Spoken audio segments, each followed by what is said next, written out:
Bonjour et bienvenue dans ce dernier duel de la semaine. Cette émission permet aux candidats de confronter leur programme. Ce sera le cas aujourd'hui avec Joël Maison pour le FDF. Bonjour. Bonjour. Et en face de vous, aujourd'hui, Abdallah Kamfaoui. Bonjour. Vous êtes candidat à la région pour le MR. Tous les deux, d'ailleurs, candidats à la région. Vous connaissez le principe de l'émission. 2 thèmes y sont abordés, tirés au sort. Je propose à la maison de bien vouloir choisir au hasard le premier. Et voilà. Rendre Bruxelles attractive. On parlera donc entre autres tourisme à l'occasion de ce duel. Peut-être l'occasion de se poser la question, aujourd'hui Bruxelles, Madame Maison, est-ce qu'elle est suffisamment attractive et faut-il y travailler à l'image de Bruxelles ? Je crois que depuis quelques années, et singulièrement depuis 1989, la création de la région bruxelloise, eh bien, on a fait d'énormes progrès dans l'attractivité de Bruxelles. Il est vrai qu'auparavant, Bruxelles était plus une capitale, une ville destinée à accueillir les gens qui y travaillaient. Et depuis ces années, 15 ans avec le FDF et puis 10 ans sans, il y a eu énormément de progrès qui ont été réalisés en termes d'aménagement, de valorisation du patrimoine, d'espaces verts. Évidemment, il y a encore énormément de choses à réaliser en termes de mobilité, notamment les entrées de Bruxelles, ces entrées autoroutières qu'il conviendrait de transformer en boulevard urbain plutôt, en termes de propreté, en termes de vivre ensemble aussi, parce qu'il n'y a pas que le tourisme. Et puis aussi en termes de culture. Alors je voulais évoquer brièvement ici le problème du musée d'art moderne. Je trouve que c'est vraiment une aberration que depuis février 2011, on se trouve aujourd'hui en défaut de voir les collections d'art moderne qui ne sont plus accessibles au public depuis toutes ces années, et puis qui ne le seront pas non plus en dépit de ce projet qui est avancé et qui est un très beau projet. Pas depuis, qui ne seront plus accessibles jusqu'en 2018. Donc ça, pour moi, c'est quelque chose qui est vraiment une aberration. Un musée d'art contemporain le long du canal, ça peut permettre à Bruxelles de rayonner ? Un musée d'art moderne et contemporain. Outre le rayonnement, il y a d'abord l'aspect, je pense, pour les Bruxellois, pour les élèves. On a toute une génération d'élèves qui n'aura pas eu accès à ces collections. Je trouve que c'est absolument incroyable. Mais si on veut rester positif, évidemment, pour l'avenir, un musée d'art moderne et contemporain à l'emplacement qui est pressenti dans le bâtiment Citroën, puisque ce sont les dernières nouvelles, eh bien, ce serait évidemment un très très beau projet pour Bruxelles. Monsieur Kamfaoui, est-ce qu'il ne fallait pas envisager la création d'un nouveau bâtiment, un bâtiment exemplaire ? On connaît ce qui s'est passé à Bilbao, ce qui c'est pas faire preuve d'un manque d'ambition que de faire cela dans un bâtiment comme Citroën. Je pense d'abord qu'il est vrai que Bruxelles, comme dit Madame Maison, a fait beaucoup d'efforts ces dernières années. Malheureusement, lorsqu'on regarde la presse internationale, on nous traite encore comme Bruxelles étant une ville sale, d'insécurité, mobilité très réduite. Et donc je pense qu'il y a encore beaucoup d'efforts à consentir pour rendre Bruxelles encore beaucoup plus attractive. Alors, le tourisme, évidemment, va également avec le commerce, les petites PME, les petits commerces de proximité. Donc tout cela aussi, il faut favoriser leur expansion. Et concernant la question sur ce musée, je pense que lorsqu'on voit le bâtiment, donc nous avons déjà un problème foncier sur Bruxelles, hein, donc ça c'est une première chose. Alors que le bâtiment Citroën est un magnifique bâtiment des années 50, c'est un joyau, surtout maintenant où on a un retour justement vers cette époque de vintage, de pouvoir justement mettre un musée dans un tel espace. Les grands projets annoncés comme Docs ou Neo sur le plateau du Heysel, ça doit permettre à Bruxelles d'exister commercialement aussi à l'international et au niveau national. Tout à fait, tout à fait. Et donc je pense aussi tout le redessin qu'on ferait également de toute la partie Molenbeek et le canal jusqu'à la place Sainte-Catherine, c'est un atout supplémentaire pour notre région. C'est la ville de Bruxelles, c'est les communes ou bien c'est la région qui doit gérer l'image de Bruxelles ? Pour moi, c'est la région qui doit gérer l'image de Bruxelles. Vous avez évoqué Néo. Bon, vous connaissez, je pense, la position d'EFDF par rapport à ce projet. C'est vrai que on privilégiait le maintien du stade. On trouve que c'est une aberration en termes de finances de ne pas rénover ce stade et puis de déplacer notre stade national sur le parking C en Flandre pour laisser la place à un projet qui, certes, est susceptible de faire rayonner Bruxelles, mais il y avait d'autres endroits où l'on pouvait faire d'autres aménagements du même type qui auraient eu le même effet. Donc, effectivement, c'est la région, je pense, mais c'est la région qui peut le faire en partenariat avec d'autres entités, pourquoi pas avec le privé. Néo ne va pas tuer le petit commerce ? Je ne pense pas. Je ne pense pas, sincèrement, non. C'est une complémentarité.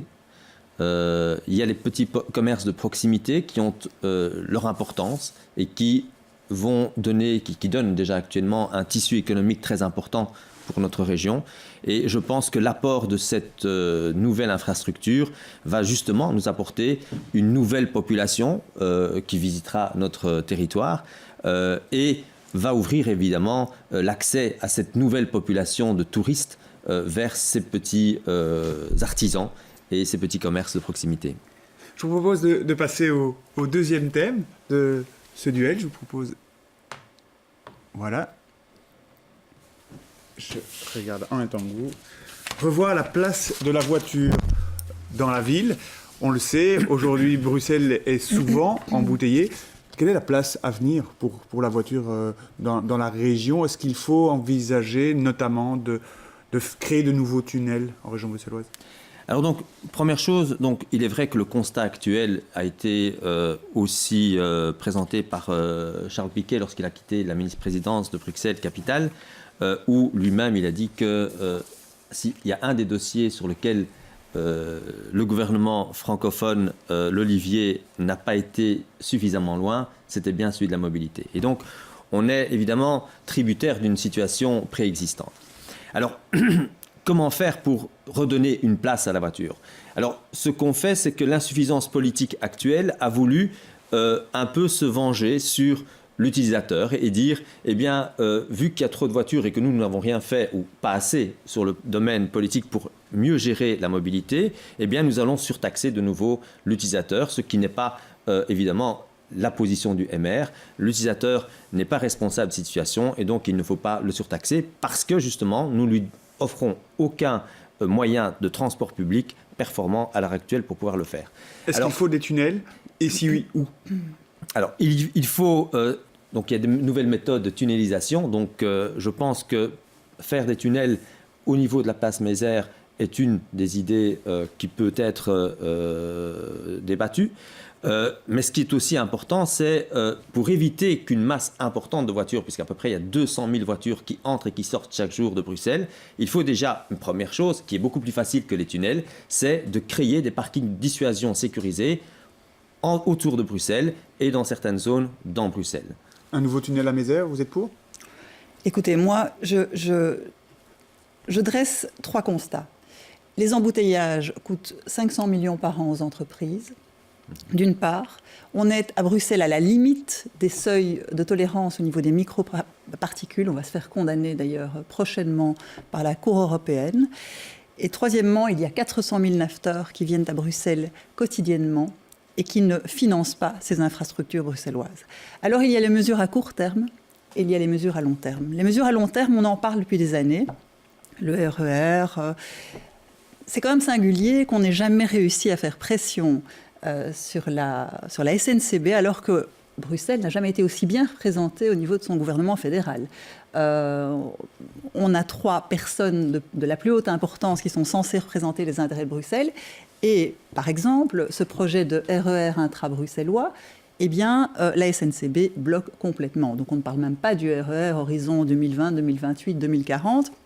On parle simplement de cela. Alors, est-ce qu'il faut continuer sur la voie actuelle ou bien il faut être encore plus restrictif sur la voiture, sur la place de la voiture? Mais moi, je pense d'abord, on est la seule, je pense, capitale européenne qui donne des incitants fiscaux à tous les modes de déplacement, que ce soit la voiture, avec les avantages fiscaux aux voitures de société. N'en parlons pas, ce n'est pas un tabou. Enfin, parlons-en, on peut en parler. Au mode de déplacement alternatif, le vélo, les transports en commun, on donne les primes aux gens qui se déplacent de cette manière. Donc, on a une politique au niveau de la mobilité qui n'est pas cohérente, me semble-t-il. On disperse trop ? On disperse, bien entendu. Il faudrait rééquilibrer les choses. Bien entendu que la voiture a sa place à Bruxelles, mais plus de cette façon. C'est complètement engorgé. Il faut absolument créer des zones de basse émission et il faut absolument, au travers de la fiscalité notamment, pouvoir dissuader ou en tout cas inciter à d'autres modes de déplacement. Réduire la rue de la Loi, la réduire avec une bande en moins, c'est envisageable, souhaitable ? Je pense qu'à l'heure actuelle, c'est-à-dire au moment d'aujourd'hui, on n'offre pas une alternative plausible pour l'automobiliste. Réduire de 3 bandes, de 4 bandes à 2 bandes serait une catastrophe au niveau des embouteillages et aggraverait la situation actuelle. Et il ne faut pas oublier non plus qu'un entrepreneur sur 4 est prêt à quitter Bruxelles parce que la mobilité n'est pas assez fluide, il y a des retards au niveau de son personnel, au niveau des livraisons. Et donc, cela aussi, il faut en tenir compte parce que sinon, le tissu économique risque aussi de s'effondrer.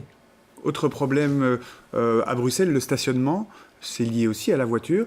La région vient d'écrire et de valider son plan de stationnement. Si le MR est dans la future majorité, il annule le plan de stationnement ? Nous demanderons une révision de ce plan de stationnement parce que nous nous trouvons totalement injuste, parce que de nouveau, il pénalise l'automobiliste alors que il n'y a pas d'autres solutions possibles pour le moment. Et je pense que le fait de supprimer 45 000 places sur les voiries dans ce plan, eh bien, c'est une aberration complète. Le stationnement en voirie, il a encore un avenir à Bruxelles ? Il a évidemment un avenir. Il ne faut pas non plus aller à l'encontre des réalités. Simplement, il faut développer de manière optimale les parkings de dissuasion, mais pas dans la ville, pas à l'extérieur de la ville. Donc hors de la région bruxelloise. Hors de la région bruxelloise, ça c'est certain.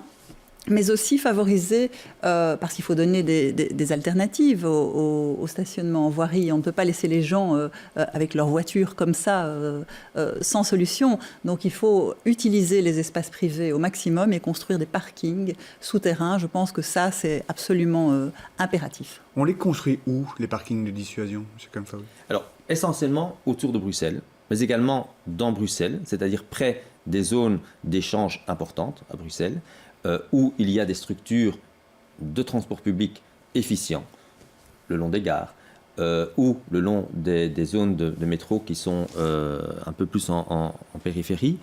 Et c'est la seule façon de pouvoir le faire. Alors évidemment, quand on fait des parkings de dissuasion, ce n'est pas juste de mettre un parking, et puis il faut vraiment que ce soit un nouveau tissu urbain où les gens puissent évidemment faire leurs courses, déposer leur enfant à la crèche, pour qu'il y ait une vie, évidemment, et qu'on ait une envie d'aller vers ces parkings de dissuasion.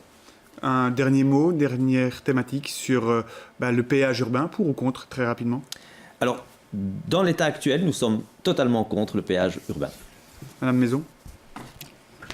À titre personnel, je pense qu'il n'y a pas d'autre solution. Ça doit être un péage intelligent, peut-être aux limites de la communauté métropolitaine, dont on attend toujours la concrétisation, pour ne pas pénaliser les gens qui habitent vraiment dans les communes à facilité ou les communes très proches de la périphérie. Mais je pense que malheureusement, on n'aura pas d'autre solution, comme toutes les grandes capitales européennes. Alors, le dernier mot, la conclusion, M. Kamfaoui, pourquoi faut-il voter pour le maire ? Pourquoi faut-il voter pour vous, qui entamez votre première campagne électorale à titre personnel, en tout cas pour la région ? Alors en fait, lorsqu'on voit Bruxelles aujourd'hui, il y a d'énormes défis à relever. Le premier défi, c'est l'enseignement. On voit que l'enseignement, depuis une décennie, un peu plus, est nivelé vers le bas. Ensuite, il y a la formation professionnelle. Également, nous la voyons décliner, ce qui empêche aux Bruxellois de pouvoir accéder au logement. Au travail, et il y a également le logement. Pourquoi évidemment ces 3 aspects ? Parce qu'il y a une politique transversale qui fait qu'en améliorant, en faisant une école de réussite, en améliorant les formations professionnelles et donc l'emploi, et en améliorant les logements, eh bien, nous avons en plus un effet sur la santé publique. C'est mon domaine. Monsieur Cafaou, je vous remercie. Dernier mot, 30 secondes pour savoir pourquoi faut-il voter pour vous et pour le FDF. Alors je dirais, d'abord il faut aller voter. Parce que même si le vote est obligatoire, j'ai un petit peu peur du taux d'abstention. Donc indépendamment des partis et des clivages, si je peux adresser un message à la population, c'est allez voter et intéressez-vous pendant cette dernière semaine à la politique. Et faites de bons choix. Faites de bons choix. Faites le choix des FDF. Principalement, on n'a pas beaucoup de temps parce qu'on a prouvé qu'on pouvait avoir des positions de principe et qu'on ne faisait pas des compromis à n'importe quel prix. Et puis pour moi, je laisserai les gens lire mon programme. Je vous remercie tous les deux. Merci d'avoir participé à ce duel. Merci à vous pour votre fidélité. Le suivi de la campagne, c'est aussi à 18h25 avec Jean-Christophe Pezès qui reçoit ce soir le tête des listes à la Chambre pour le MR, Didier Renders. Merci pour votre fidélité. On se retrouve la semaine prochaine. Au revoir.